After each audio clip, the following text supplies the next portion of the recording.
الاعمال.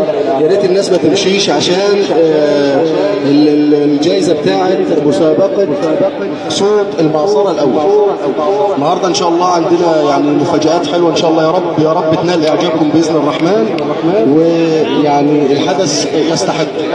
فاحنا عايزين بس الناس يعني تبقى عارفه حاجه مهمه في الموضوع، يعني الرساله بالذات في القصه بتاعه المسابقه، عشان في ناس كانت بتقول ان هي عباره عن تصويت بس. احنا كنا في لجنه كبيره مكونه من 3 مشايخ كبار اجلاء كلكم تعرفوهم يعني، واغلبكم تتلمذ على ايديهم، وهم اللي كانوا بيقوموا بالتدقيق والتحقيق في الصوت وبالقراءه وحسن القراءه كمان مع كل فيديو اترفع على الصف.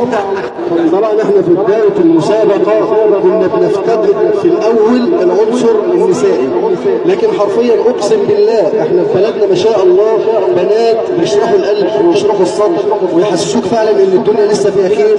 ومن ضمن البنات دي وعلى راسهم ترتيل حسنين.